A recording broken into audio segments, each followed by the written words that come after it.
Bakery items. Bakery అనే bakery items తినకుండా madam మనం చెప్పినట్టుగా పౌష్టికాహార పదార్థాల పౌష్టికాహారాన్ని మనం తీసుకోగలిగితే ఫిజికల్ గా కానీ అన్ని విధాలుగా కానీ మనం బలంగా ఉంటాం. రేపు మనం బాగా చదువుకోగలుగుతాం, ఉన్నత స్థాయికి ఎదగలుగుతాం. ఇందులో కూడా చాలా మేము చేస్తున్న దాంట్లో మనం వెజిటేరియన్ బెటరా నాన్ వెజ్ బెటరా కూడా చూడాలి మనం.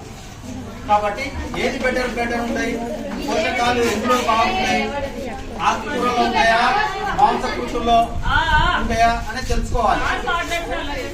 కాబట్టి బేకరీ ఐటమ్స్ బేకరీ అనే బేకరీ ఐటమ్స్ మనం తినకూడదు. ప్యాకెట్లలో ఉండేది కానీ ఏదైనా మనం మంచిగా పౌష్టికంగా ఆకుకూరలతోనే మంచి విటమిన్స్ ఉండే ఫుడ్ను మనం తీసుకోగలిగితే మంచి బెటర్గా ఉండగలుగుతాం. కరోనా వచ్చిన సందర్భంలో చాలా మంది మనకి ఏం చెప్పారు, ఇలాంటి ఫుడ్స్ తినమన్నారా, ఫ్రూట్స్ తినమన్నారా. కాబట్టి అది కూడా మీరు ఆలోచించాలి. మంచి విటమిన్స్ ఫుడ్ తినకుంటే మనం చాలా ప్రమాదంలో వెళ్ళిపోతాం. కాబట్టి పౌష్టికాహారం ఆహార పదార్థాలు మనం తీసుకోగలిగితే అన్ని విధాలుగా నాలెడ్జ్ పెరుగుతుంది. మనకు అమ్మ నాన్న కానీ మన బయట కానీ స్కూల్లో కానీ మనకు పౌష్టికాహారం మధ్యాహ్నం భోజనం పెడుతుంటాం.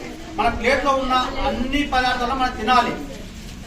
ఏం చేస్తాం, ప్లేట్లో పెట్టుకున్న అన్ని పదార్థాలు అమ్మ నాన్న పెట్టినా కానీ ఎక్కడ పోయినా కానీ కొద్దిగా తింటాం, బయట పడేస్తాం. అది ఏదు ఆహారం మన ప్లేట్లోకి వచ్చి వంటకు చేసామంటే అన్ని వ్యర్థమైన పదార్థాలు కావాలి. కాబట్టి ఆ ప్లేట్లో ఉన్న అన్నింటిని మనం తినాలి.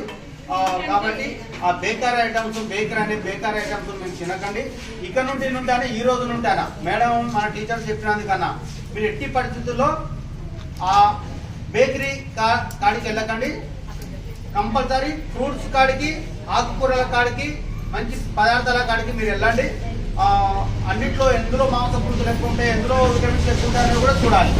కాబట్టి మేడం ఇప్పుడు మనం టేస్ట్ చేసి మేడమే మనకు హెడ్ ఎవరు, మనకు మన ఇంట్లో అమ్మ నాన్న ఎవరు, బేకరీకి వెళ్ళమని ప్రామిస్ చేయండి. అందరూ చదువుతుంది కదా, ఇది పెట్టిందంటే అయిపోయింది. అందరూ చేతులు ముందరికి అందరూ